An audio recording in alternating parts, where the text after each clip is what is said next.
Ang banal na prasyad. Minsan si Narada Muni ay nagtungo sa Vaikunta at buong pusong naglingkod kay Lakshmi Devi. Labis na natuwa si Sri Lakshmi at inalok si Narada Muni ng anumang biyaya na nais niyang hilingin. Sinabi ni Narada Muni, "Mahal kong Ina Lakshmi, kailangan mong ipangako na anuman ang aking hilingin ay ipagkakaloob mo ito sa akin." Sumumpa si Lakshmi Devi na matutupad niya ang hiling ni Narada. Ipinahayag ng banal na santo ang kanyang kahilingan. Hinihiling niya kay Lakshmi Devi na ibigay sa kanya ang mga natirang mahaprasyad o pagkain ni Panginoong Narayan. Biglang nagbago ang pakiramdam ni Lakshmi Devi at napuno ng pag-aalala ang kanyang mukha. Mangyaring humiling ka na lang iba pang bagay, maliban sa prasyad ng Panginoon. Dahil ipinapagbawal ng aking asawa na ipamagay ang kanyang prasyad kanino man. Hindi ko maaring suwayin ang utos ng aking asawa. Ngunit matigas si Narada sa kanyang hiling. Labis na nabagabag si Lakshmi. Ano ang kanyang gagawin? Sinabi niya kay Narada Muni na naghintay habang iniisip niya ang paraan upang matupad ang kanyang hiling. Nang tanghali, buong pagmamahal na inihanda ni Lakshmi Devi ang pagkain para sa kanyang asawang si Panginoong Narayan. Bagamat masigasig at maingat niyang ginampanan ang kanyang tungkulin, napansin ng Panginoon na hindi masaya ang kanyang asawa. Ang kanyang mukha ay madilim at puno ng lungkot. Maingat na tinanong ni Panginoong Narayan ang dahilan ng kanyang pagkabalisa. Yumuko si Lakshmi Devi at ipinaliwanag ang kanyang suliranin. Sa kanyang habag, pinatahan ni Panginoong Narayan ang kanyang umiiyak na asawa at sinabi, "Para lamang sa araw na to, aalisin ko ang pagbabawal. Maaari mong kunin ang aking pinggan ng may mga tirang pagkain at ibigay kay Narada. Ngunit kailangan gawin mo ito nang hindi ko nakikita. Kapag itinagilid ko ang aking muka, maaari mong kunin ang pinggan na parang hindi ko alam." Labis na natuwa si Lakshmi Devi. Agad niyang sinunod ang utos ng kanyang asawa at palihim na kinuha ang pinggan ng may mga tirang pagkain. Mabilis na dinala ni Lakshmi Devi ang pinggan ng mahaprasyad at buong galak itong ibinigay kay Narada Muni. Sa labis na kasiyahan, nagsasayaw at nagdiwang si Narada Muni habang tinatamasa ang natirang pagkain ng Panginoon. Hindi niya mapigil ang sarili sa pag-awit ng mga banal na pangalan ng Panginoon at sa pagsasayaw sa matinding kaligayahan. Sa pagtaas ng kanyang espiritual na emosyon, hindi niya mapigilan ang kanyang sarili. Bitbit ang kanyang bina, tumakbo si Narada Muni sa buong sansinukob na parang isang baliw, kumakanta at sumasayaw ng walang tigil. Lumilipad mula sa isang planeta patungo sa isa pa. Sa wakas, nakarating siya sa bundok Kailash, ang tirahan ni Panginoong Shiva. Nagulat si Panginoong Shiva nang makita si Narada Muni sa ganoong matinding kaligayahan. Lumalangoy sa alon ng Vishnu Bhakti, hindi napansin ni Narada si Panginoong Shiva.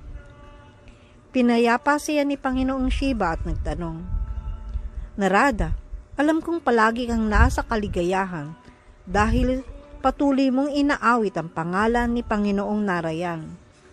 Ngunit ngayon, kakaiba ang iyong kasiglahan.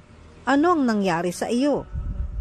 Bahagyang kumalma si Narada at ipinaliwanag ang lahat.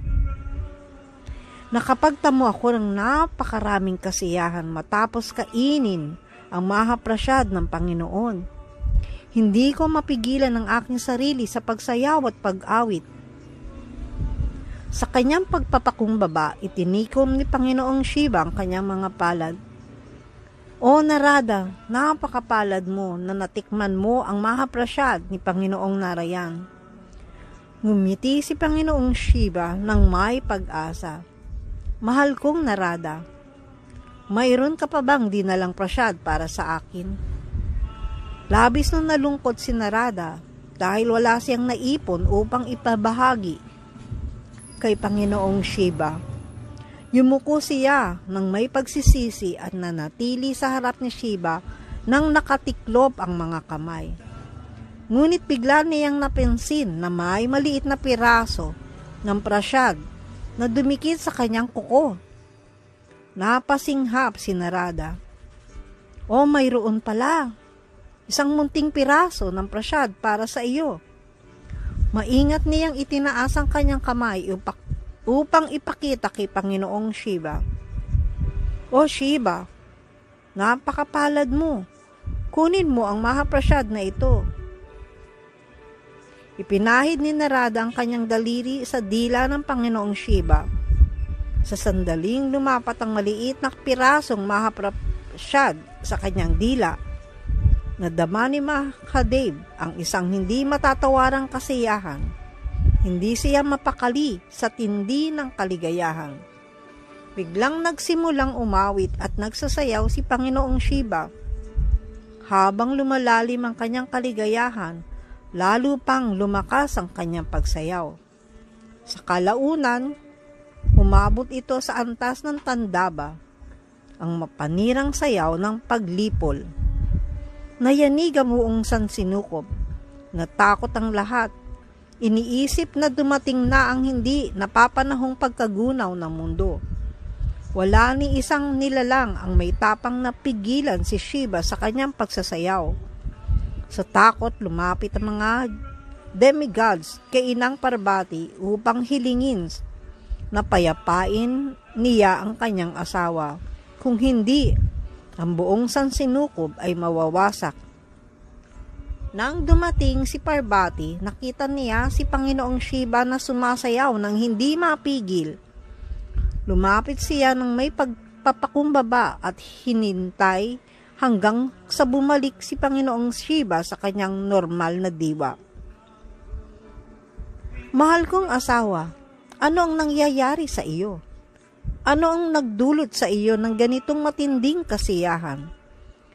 Ngumiti si Panginoong Shiva at sinabi, natanggap ko ang mahaprasyad ni Panginoong Narayan mula kay Narada Muni. Namangha si Parvati Devi. Mahal kong asawa, may itinabi ka bang mahaprasyad para sa akin? Hindi nakasagot si Panginoong Shiva. Nakakuha lamang siya ng isang subo ng prasyad mula kay Narada. Paano siya makakapagtabi pa? Naggalit si Parvati dahil hindi siya nakatanggap ng mahaprasyad. Napagkaitan ako ng prasyad ni Panginoong Narayan. Lubha siyang nagalit na ang apoy ng kanyang puot ay nagsimulang sunugin ang buong sansinukob. Mula sa mababang planeta hanggang sa pinakamataas, naramdaman ng lahat ang matinding init. Naunawaan ng mga pantas at santo na mawawala ang lahat dahil sa matinding galit ni Ina Parvati. Walang sino man ang makapawi ng kanyang galit. Sa wakas, ang lahat ng mga demigods, pinangunahan ni Panginoong Brahma, ay nagmamadaling pumunta sa Vaikunta upang ipaalam kay Panginoong Vishnu ang sitwasyon. Nang marinig ito, agad na naglakbay si Panginoong Vishnu patungong Kailash, sakay ng Garuda. Pagkakita pa lang ni Parvati kay Panginoong Narayan, lumapit siya at nagbigay galang. Pinagpala siya ng Panginoong Narayan at sinabi, bibigyan kita ng maraming mahaprasyad hanggat nais mo. Pakiusap, huminahon ka, at iwaksi ang iyong galit. Kung hindi, lahat ng iyong mga anak ay malilipol. Ngunit tumutol si Ina Parvati, hindi ako magiging masaya kung ibibigay mo lamang ang iyong mahaprasyad sa akin. Hinihiling ko na ibigay mo ito sa lahat ng aking mga anak, sa lahat ng may buhay. Ayokong makakita na magdusa ang iba tulad ng pagdurusa ko ngayon dahil sa pagkakait ng iyong mahaprasyad. Dapat kang maghanap ng paraan upang ang lahat ng nilalang, kabilang na ang mga aso, ay makapagpugay sa iyong banal na pagkain. Ngumiti si Panginoong Narayan at nagsabi, Tathastu, mangyari nawa, mahal kong Parvati, upang matupad ang iyong nais, ako ay magpapakita sa Nilachala Dam bilang si Jagannath. Ang aking templo ay magiging tanyag sa pamamahagi ng aking prasyad. Sino mang kakain ng aking prasyad ay may ililigtas. Ang lahat ng aking prasyad ay ihahandog muna sa iyo. Pagkatapos lamang nito, magiging mahaprasyad ang mga natira. Ang mahaprasyad na ito ay ipapamahagi sa lahat ng walang kinikilingan. Ilalagay kita sa tabi ko. Magkakaroon ka ng iyong sariling templo sa likuran ng akin. Nagpakita ang Panginoon sa Puri bilang si Jagannath. Si Parvati Devi ay naroroon sa pangalan ni Bimala.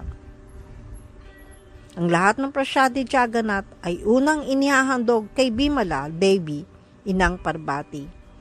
Sa Puri, walang pagkakaiba sa mataas o mababang caste pagdating sa pagkain ng Jagannath Mahaprasyad. Napakadalisay ng Jagannath Mahaprasyad, kaya't sinasabi ng mga kasulatan na maaring kumain ng Mahaprasyad ang lahat ng nilalang, maging isang Brahmana, babae, mga hayop, o ilagay sa halaman. Hindi ito kailanman madudungisan. Pinapakain si Lord Jagannath ng 56 na iba't ibang uri ng mga pagkain. Ang mga mahaprasyad, banal na tirang pagkain, ay para na sa lahat. Salaysay mula sa Chaitanya Mangala ni Srila Lokan Das Thakur. Haribol.